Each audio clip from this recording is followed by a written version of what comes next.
देती हूँ आपके बोर्ड एग्जाम का क्या होता है। Let's discuss about the pattern of A board exam. First of all, her chapter की कितनी वेटेज है, कैसे पूछा जाता है। अगर हमें यही नहीं पता है तो हम क्या तैयार कर रहे हैं भाई पेपर के लिए। हमें पता तो हो भी इस चैप्टर में से इतने मार्क्स का आएगा और किस तरीके से क्वेश्चन को वो पूछ सकता है, किस तरीके से वो उसे मोल्ड कर सकता है, उसके लिए आपको पैटर्न जानना बहुत जरूरी है। ध्यान देना, आपको यहाँ पर एमसीक्यूज देखने को मिलेंगे। एमसीक्यूज की रेंज बढ़ भी सकती है, 20% से ज्यादा भी हो सकते हैं, ठीक है। इसके बाद स्टूडेंट्स आपको यहाँ पे कॉम्पिटेंसी बेस्ड क्वेश्चंस मिलेंगे। किस फॉर्म में? केस बेस्ड क्वेश्चन मिलेंगे। आज के लेक्चर में मैं आपको एक क्वेश्चन दिखाऊंगी भी जो कि सीबीएसई की साइट पर था। Case based kind of question है, ठीक है, तो वो भी हम डिस्कस करेंगे। More over students, source based question आएगा या दूसरे तरीके के क्वेश्चन, एज इन 5 मार्क्स में लॉन्ग आंसर टाइप क्वेश्चन आता है, ठीक है। पार्ट्स में आता है, 1-1 मार्क्स ईच आता है, तो उसको भी हम इसमें कवर करेंगे। मोर ओवर आपको शॉर्ट आंसर, लॉन्ग जो टाइप आंसर मिलेगा वो 50% उसकी वेटेज मिलेगी। अब ये जो मैं बता रही हूँ आपको सोल्यूशन चैप्टर के रिगार्ड में बोल रही हूँ, ठीक है, सोल्यूशन चैप्टर के रिगार्ड में बोल रही हूँ। एक और चीज मैं आपको मेंशन करना चाहूंगी, जो बच्चे किसी और बोर्ड के हैं रादर देन सीबीएसई बोर्ड, ठीक है जी, उन सब के लिए भी ये सेशन इंपॉर्टेंट होने वाला है। क्यों होने वाला है? क्योंकि सिलेबस जो है उन बोर्ड्स का और सीबीएसई बोर्ड का इज ऑलमोस्ट सेम। एक आधा टॉपिक है जो मैं आपको एक्स्ट्रा भी बताऊंगी, भी बेटा ये आपको एनसीईआरटी में नहीं गिवन है, एक्स्ट्रा करवा रही हूं तो मैं वहां पे बोल दूंगी भी एक्स्ट्रा है, ताकि अगर किसी और बोर्ड का बच्चा पढ़ रहा है तो उसका भी सिलेबस हो जाएगा। तो वो 1-2 टॉपिक ही है, वो ऊपर लिखूंगी तो तुम्हें पता चल जाएगा, ठीक है। तो सभी जो बोर्ड्स है वो सभी कवर्ड हो रहे हैं, जैसे कि मैं कमेंट्स में भी देख रही हूं, सभी बोर्ड्स कवर होंगे। अब आगे बढ़ते हुए, आगे चलते हुए मार्किंग स्कीम हम देखते हैं। ये जो मार्किंग स्कीम मैं आपको दिखा रही हूं, ये एक तरह से हमने बेसिकली एनालिसिस किया है जो पेपर पिछले साल आया था और जो पेपर सैंपल पेपर अपलोड हुआ था उस बेसिस पे, ठीक है। तो सीबीएसई का जो आपका 2023 का बेटा पेपर था, ठीक है, इसके अंदर क्या उसने दिया सोल्यूशन चैप्टर में से टोटल 7 मार्क्स का आया, ठीक है। और यहां से आपको 2 एमसीक्यूज देखने को मिले, एक वेरी शॉर्ट आंसर देखने को मिला, दूसरा एक शॉर्ट आंसर देखने को मिला। अब एमसीक्यूज जो होते हैं ना स्टूडेंट्स, वो 1 मार्क्स के होते हैं, मैं आपको बता दूं पहले। वेरी शॉर्ट वाला भी 1 मार्क्स का होता है। शॉर्ट आंसर टाइप आपका 2 या 3 मार्क्स का, ये भी 2 मार्क्स का हो सकता है, ये 2 या 3 वो डिपेंड अपॉन द क्वेश्चन। मैं आपको दिखा दूंगी हर क्वेश्चन पे बेटा नंबर लिखा होगा भी इतने मार्क्स का आपसे पूछा जाता है, ठीक है, ठीक है।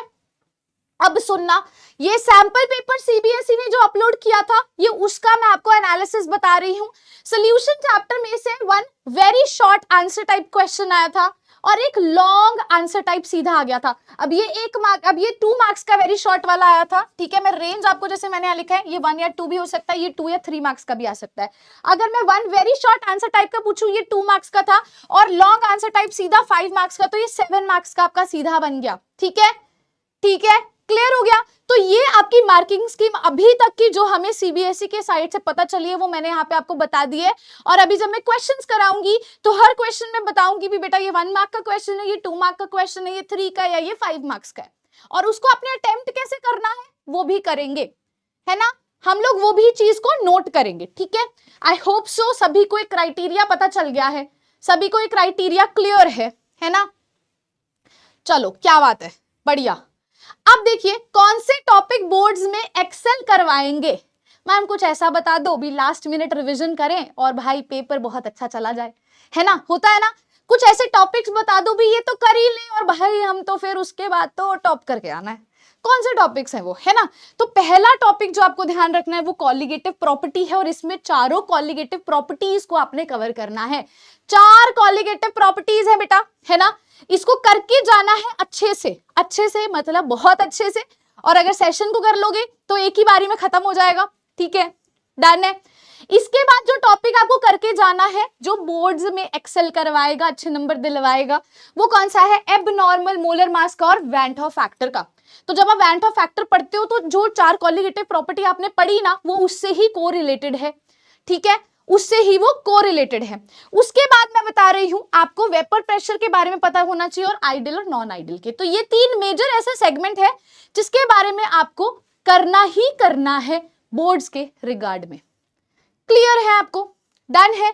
हाँ जी, बिहार बोर्ड में देख रही हूँ कोई लिख रहा है, ठीक है। जितने भी बोर्ड्स आप लिख रहे हो बेटा, ये मैं पूरा एनालिसिस जो है सभी के रिगार्ड में करके आई हूँ, पर मेजरली मैं फोकस सीबीएसई पे कर रही हूँ, सभी बोर्ड्स को कवर कर रही हूँ। बीच में कई टॉपिक ऐसे आएंगे जो कि सीबीएसई में नहीं है लेकिन किसी और में है, तो मैं मेंशन ऊपर कर दूंगी ताकि आप लोगों का भी वो कवर हो जाए, ठीक है। चलो बढ़िया बात है, ये तो बहुत अच्छी बात है। अब ये चीज है जिसका हमें ध्यान रखना है भी, बोर्ड्स के एग्जाम में लिखना कैसे होता है। मैम टॉपिक समझ आ गया है, ठीक है, क्वेश्चन हम लगा लेते हैं, लिखना ही तो नहीं आता है। नीट और जेईई की तैयारी तो हम कर ही रहे हैं, ठीक है। हो सकता है कई बच्चा नहीं भी कर रहा होगा, ओनली बोर्ड्स का कर रहा होगा, पर कई बच्चे कहते हैं हम नीट और जेईई की तो मैम तैयारी कर ही रहे हैं पर हमें लिखना ही नहीं आता। नीट और जेईई में तो हम टाइम जितना सेव कर सकते हैं ना उतनी जल्दी जल्दी करने की कोशिश करते हैं। तो क्या चीजों का ध्यान रखना है, पहली बात आज के सेशन में भी ना जो क्वेश्चन मैं करवाऊंगी आप इन चीजों को वहां पर नोट करोगे। ये जो पॉइंटर यहाँ लिखे हैं ना, ये वहां पर आप इसे नोट करोगे।